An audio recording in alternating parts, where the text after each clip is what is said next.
한 산업이 단 10년 만에 소리 없이 무너지고 있습니다. 화려한 조명과 하얀 설원 뒤에 가려진 한국 스키장의 냉혹한 현실입니다.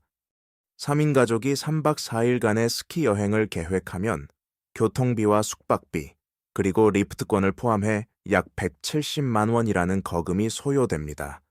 이는 평범한 직장인의 월세, 두세 달치가 단 며칠 만에 연기처럼 사라지는 셈입니다. 하지만 진정으로 충격적인 사실은 지갑을 닫는 손님보다 현장을 지켜야 할 직원들이 먼저 이곳을 등지고 있다는 점입니다. 왜 이렇게 된 것일까요? 화려한 은빛 설상 뒤에 숨겨진 기후플레이션의 공포스러운 실체를 파헤쳐 보겠습니다.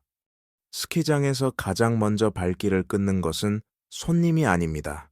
바로 현장의 혈관 역할을 하는 직원들입니다. 지난 겨울 큰 기대를 안고 스키장을 찾았던 이들은 기이한 경험을 했습니다. 멈춰선 리프트, 보이지 않는 안전요원, 그리고 한창 붐벼야 할 점심시간에도 굳게 닫힌 식당 문을 마주한 것입니다. 이유는 단순하지만 치명적입니다. 더 이상 이곳에서 일할 사람이 없기 때문입니다.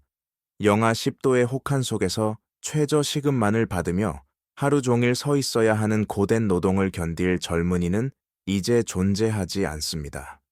과거에는 슬로프를 무료로 이용할 수 있다는 매력 덕분에 스키를 사랑하는 청년들이 구름처럼 몰려들었으나 이제 그 낭만은 차가운 현실 앞에 힘을 잃었습니다. 일할 사람이 사라진 슬로프에는 적막함과 함께 알 수 없는 불안감만이 감돌고 있습니다. 이토록 일손이 귀해진 데에는 보다 근본적인 이유가 숨어 있습니다. 바로 스키를 즐기는 젊은 세대 자체가 급격히 줄어들었기 때문입니다. 불과 2010년대 초반만 해도 스키와 스노보드는 한국 겨울 레저의 독보적인 왕좌를 차지하고 있었습니다. 당시 대학생들 사이에서 스키장 MT는 겨울의 낭만을 상징하는 필수 코스였고, 하얀 눈 위를 가르며 느끼는 속도감은 청춘의 특권처럼 여겨졌습니다. 하지만 지금의 2003국 세대에게 스키장은 더 이상 매력적인 놀이터가 아닙니다. 고비용과 추위, 그리고 번거로운 장비 준비보다는 따뜻한 실내에서의 호캉스나 감각적인 카페 투어가 그들의 취향을 대체했습니다. 한국 스키장 경영협회의 통계는 이 서늘한 현실을 숫자로 증명합니다. 2011년 686만 명에 달했던 연간 이용객은 최근 443만 명으로 급감했습니다. 10년 남짓한 시간 동안 이용객의 40%가 증발해버린 것입니다. 스키라는 문화 자체가 대중의 관심에서 멀어지다 보니 스키장에서 일하며 겨울을 보내고 싶어 하는 청년들도 자연스레 사라졌습니다. 동경이 사라진 자리에 고된 노동만이 남았기 때문입니다. 여기에 운영사들의 경영난은 불에 기름을 부었습니다. 만성적인 적재 허덕이는 스키장들은 생존을 위해 인건비를 극한으로 줄이기 시작했습니다. 현장을 지키던 숙련된 정규직들은 하나둘 짐을 쌌고 그 빈자리는 전문성 없는 당이 아르바이트생들로 채워졌습니다. 한때 겨울의 설렘이 가득했던 일터는 이제 최저시급과 열악한 처우, 그리고 고된 노동만이 남은 기피 시설로 전락했습니다. 청년들이 떠난 빈자리는 단순히 일손의 부족을 넘어 한국 스키 산업의 생명력이 뿌리부터 말라가고 있다는 가장 확실한 경고일지도 모릅니다. 전문 인력의 이탈은 단순한 불편을 넘어 눈 위에서 벌어지는 일상의 안전을 송두리째 흔드는 공포의 서막이 됩니다. 리프트 정비사, 슬로프 관리사, 노련한 안전요원처럼 수년간의 경험이 필요한 자리에 어제 처음 현장에 투입된 단기 아르바이트생들이 배치되고 있습니다. 리프트가 멈춰 섰을 때 신속하게 대처할 기술도, 사고의 징후를 미리 포착할 통찰력도 기대하기 어렵습니다. 서비스 품질은 그야말로 곤두박질쳤고, 현장은 무질서와 불안함이 교차하는 위험한 공간으로 변질되었습니다. 손님들의 분노는 온라인 커뮤니티를 통해 거센 불길처럼 번지고 있습니다. 리프트 고장으로 영하의 추위 속에서 1시간을 매달려 있었다. 직원에게 문의해도 자기 소관이 아니라며 외면당했다는 성토가 매일같이 쏟아집니다. 한때 겨울의 즐거움을 찾으러 왔던 이들은 이제 배신감과 불쾌함만을 안고 돌아갑니다. 재방문율은 처참하게 무너졌고 스키장이라는 공간에 대한 신뢰는 바닥을 쳤습니다. 이것이 바로 한국 스키 산업이 마주한 잔인한 악순환의 굴레입니다.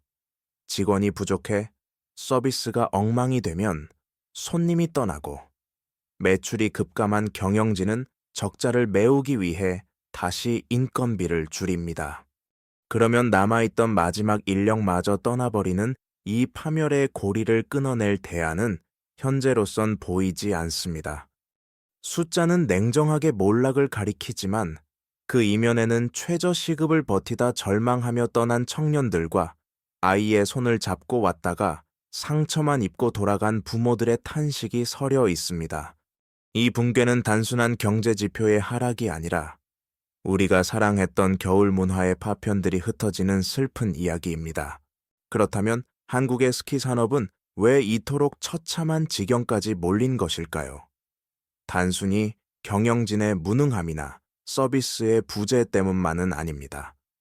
그 이면에는 스키장 사장님들조차 손 쓸 수 없는 거대한 구조적 문제, 즉 지리적 저주와 기후의 배신이 숨어 있습니다. 스키장을 지탱하는 3가지 필수 요소는 높은 산, 혹독한 추위, 그리고 풍부한 눈입니다. 안타깝게도 현재의 한국은 이 3가지 축이 동시에 무너져 내리고 있습니다. 먼저 지형의 한계를 살펴봅시다. 한국에서 가장 높은 한라산조차 해발 1,950m에 불과하며 북한의 백두산을 제외하면 2,000m를 넘는 봉우리가 단 하나도 없습니다. 반면 스키 강국인 일본 알프스는 3,000m급 봉우리가 즐비하고 스위스 알프스는 4,000m를 훌쩍 넘깁니다. 고도가 높아야 기온이 낮게 유지되고 그래야만 눈이 녹지 않고 오래 쌓여 있을 수 있습니다. 한국의 낮은 산들은 태생적으로 스키장을 장기간 운영하기에 부적합한 운명을 타고난 셈입니다. 여기에 기후변화라는 재앙이 더해졌습니다. 국립기상과학원의 조사에 따르면 지난 100년 동안 한국의 겨울은 무려 18일이나 짧아졌습니다. 평균 기온은 꾸준히 상승했고 이제 영하의 날씨를 유지하는 것조차 힘겨운 숙제가 되었습니다. 인공눈을 만들기 위해서는 기온이 최소 영하 3도 아래로 떨어져야 하지만 이제는 새벽에만 잠깐 기온이 내려가는 날이 허다합니다. 일본 홋카이도의 가볍고 고운 파우더 스노우가 슬로프를 덮는 동안 한국의 스키장들은 단 몇 시간의 추위를 붙잡기 위해 밤마다 제설기와 사투를 벌여야 합니다. 자연의 축복이 사라진 자리를 인간의 기술로 메우려 하지만 기후의 배신은 그 노력조차 무색하게 만들고 있습니다. 자연의 축복이 멈춘 자리에서 한국의 스키장들은 이제 눈을 제조하기 시작했습니다. 하지만 이 인공적인 풍요에는 가혹한 대가가 따릅니다.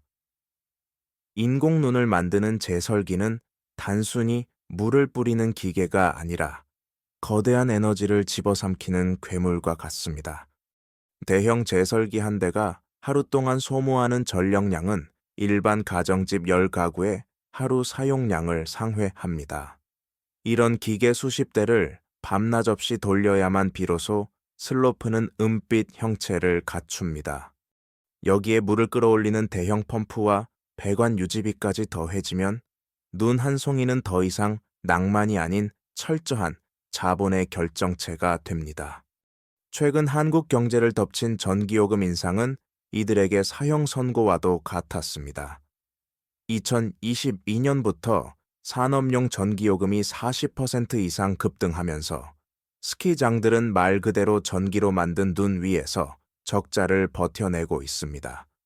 기온이 오를수록 제설 시간은 늘어나고 요금이 오를수록 운영비는 천문학적으로 불어납니다. 이것이 바로 기후변화가 물가 상승을 견인하는 기후플레이션의 서늘한 실체입니다. 우리가 마주하는 9만 원대의 리프트권과 2만 5천 원짜리 비빔밥은 단순히 경영진의 탐욕이 아니라 사라져가는 겨울을 붙잡기 위해 지불해야 하는 처절한 유지비인 셈입니다. 더욱 절망적인 것은 한국 스키장의 기형적인 영업 구조입니다. 일본이나 유럽이 6개월 가까이 설원을 즐길 때 한국은 고작 12월 중순부터 2월 말까지 실질적으로는 70일 남짓한 시간 동안만 문을 엽니다. 1년 중 고작 50일 남짓한 골든타임을 위해 465일치의 임대료와 시설 유지비, 인건비를 감당해야 합니다. 구조적 한계와 기후의 배신, 그리고 에너지 비용의 폭격이라는 삼중고 속에서 한국의 스키장은 이제 숨을 헐떡이며 종말을 향해 달려가고 있습니다. 하지만 한국 스키장에도 모든 것이 풍요롭고 찬란했던 시절이 있었습니다. 불과 20년 전, 지금의 몰락을 상상조차 할 수 없었던 한국 스키 산업의 황금기입니다. 1990년대 후반부터 2000년대 중반까지 한국 경제의 눈부신 성장과 함께 대중의 주머니 사정이 나아지면서 레저 문화는 폭발적으로 팽창했습니다. 주말이면 강원도로 향하는 고속도로는 스키 캐리어를 단 차량들로 끝없는 행렬을 이뤘고, 리프트를 타기 위해 1시간 넘게 줄을 서면서도 사람들의 얼굴에는 설렘이 가득했습니다. 기다림조차 겨울 축제의 일부로 받아들여지던 그야말로 스키의 시대였습니다. 당시 대기업들은 스키 산업을 미래의 황금알을 낳는 거위로 보았습니다. 삼성, 현대, 부영 등 거대 자본이 앞다투어 시설 확장에 뛰어들었고, 스키장 근처의 콘도 분양권은 부의 상징이자 최고의 재테크 수단으로 통했습니다. 2011년 시즌 연간 이용객은 686만 명이라는 정점을 찍었습니다. 전 국민 7명 중 1명이 1년에 한 번은 설원을 밟았다는 이 숫자는 단순한 통계를 넘어 스키가 한국인의 겨울을 정의하는 하나의 문화적 생태계였음을 증명합니다. 명동과 강남의 거리에는 최신 장비를 갖춘 스키 전문점들이 즐비했고, 인터넷 동호회는 밤마다 장비 리뷰와 기술 공유로 뜨거웠습니다. 중고 장비 시장마저 활기가 넘쳤고, 스키는 단순한 스포츠를 넘어 하나의 거대한 산업적 성곽을 쌓아 올렸습니다. 그 시절 스키장에서 일하는 것은 젊은이들에게 최고의 자부심이었습니다. 높은 경쟁률을 뚫고 선발된 시즌 아르바이트생들은 숙식을 제공받으며 은빛 설원을 마음껏 누릴 수 있는 특권을 누렸습니다. 리프트는 부드럽게 돌아갔고, 안전요원들은 곳곳에서 든든한 파수꾼 역할을 했습니다. 손님들은 비싼 비용을 지불하면서도 그에 걸맞은 품격 있는 대우와 잊지 못할 추억을 얻어갔습니다. 돈값을 한다는 인식이 지배적이었기에 그들은 매년 겨울이 오기만을 손꼽아 기다렸습니다. 하지만 영원할 것 같았던 이 은빛 갈채 뒤로 아무도 예상치 못한 거대한 몰락의 그림자가 조용히 드리우기 시작했습니다. 스키장을 떠나는 이들의 마음속에 남은 것은 단순한 불만이 아닙니다. 그것은 배신감이라는 더 깊고 서늘한 감정입니다. 170만 원. 3인 가족이 3박 4일간 한국의 설원에서 보내는 이 비용은 비행기를 타고 동남아의 에메랄드빛 바다로 떠나거나 일본의 고즈넉한 온천 마을에서 일주일을 여유롭게 보낼 수 있는 금액입니다. 소비자는 선택의 기로에서 묻습니다. 이 거액을 지불하고 내가 얻는 것이 고작 흙바닥이 드러난 슬로프와 1시간의 리프트 대기, 그리고 불친절한 응대뿐인가?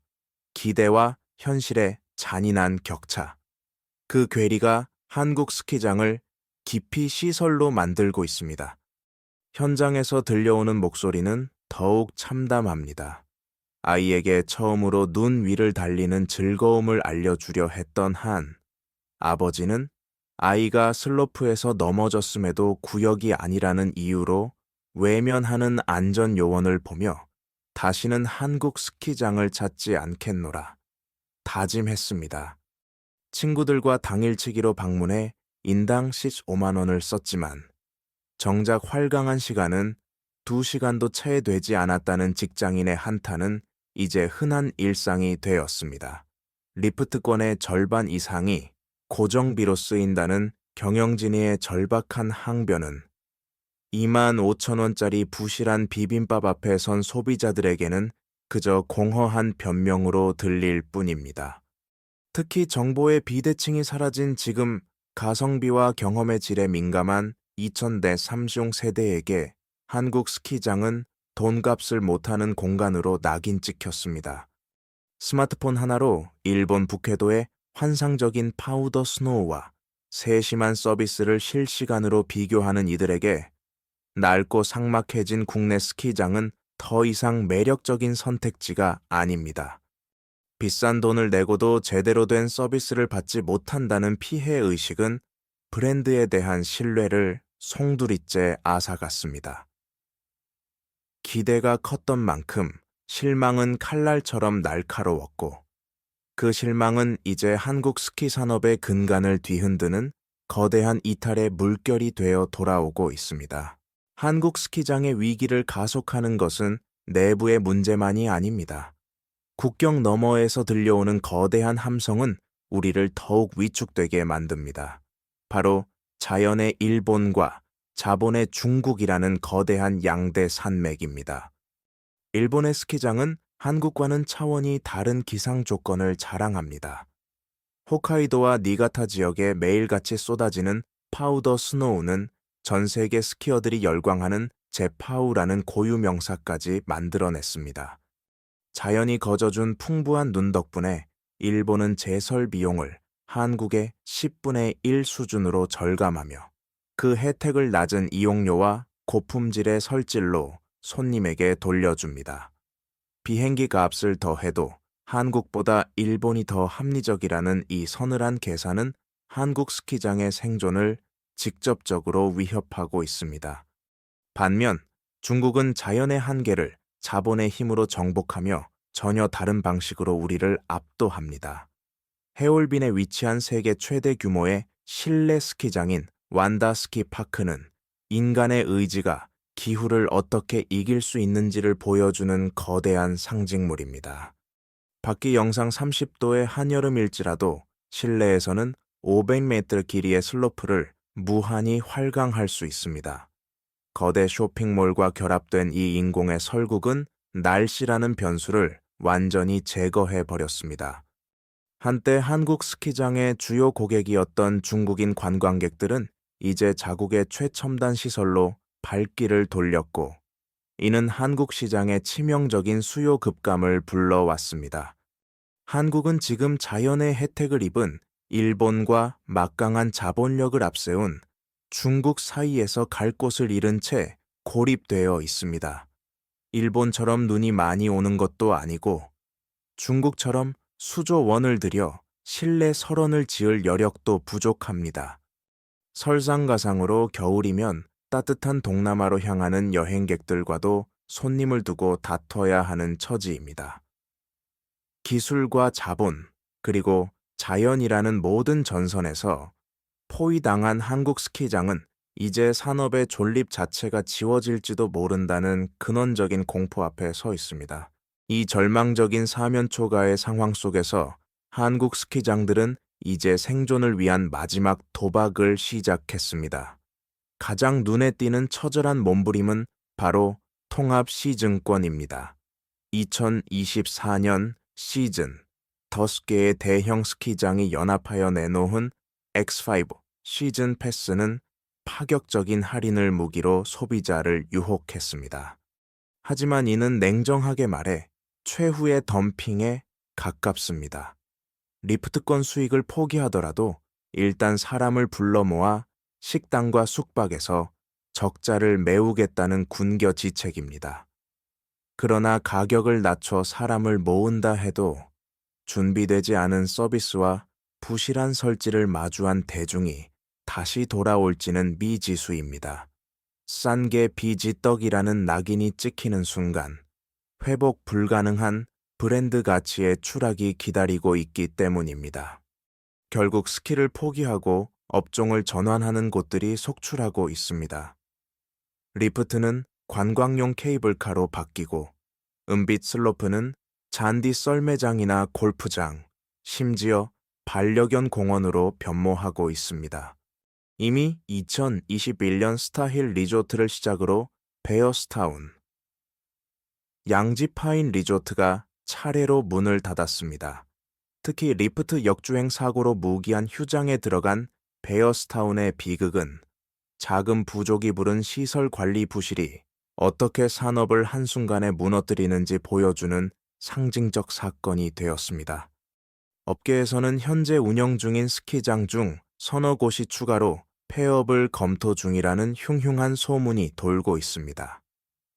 한국 스키장의 몰락은 단순히 한 레저 산업의 종말을 의미하지 않습니다. 이것은 기후플레이션이 우리 실물 경제를 어떻게 파괴하는지 보여주는 첫 번째 카나리아의 비명입니다. 눈이 오지 않아 스키장이 망하는 것은 시작일 뿐입니다. 이는 곧 겨울 의류 산업의 침체, 농업 구조의 변화, 그리고 에너지 소비 방식의 대전환으로 이어질 것입니다. 우리가 어릴 적 눈사람을 만들고 썰매를 타며 즐거워했던 그 진짜 겨울이 이제 한국에서 지워지고 있습니다. 170만 원을 들여 인공 눈 위를 달릴 것인가? 아니면 사라져가는 겨울을 찾아 국경을 넘을 것인가? 스키장이 던지는 이 질문은 결국 기후 위기 앞에 선 우리 모두가 맞이해야 할 차가운 미래의 예고편입니다. 어쩌면 우리가 알던 낭만적인 겨울은 이미 끝났는지도 모릅니다. 그리고 이 거대한 붕괴는 이제 겨우 시작일 뿐입니다.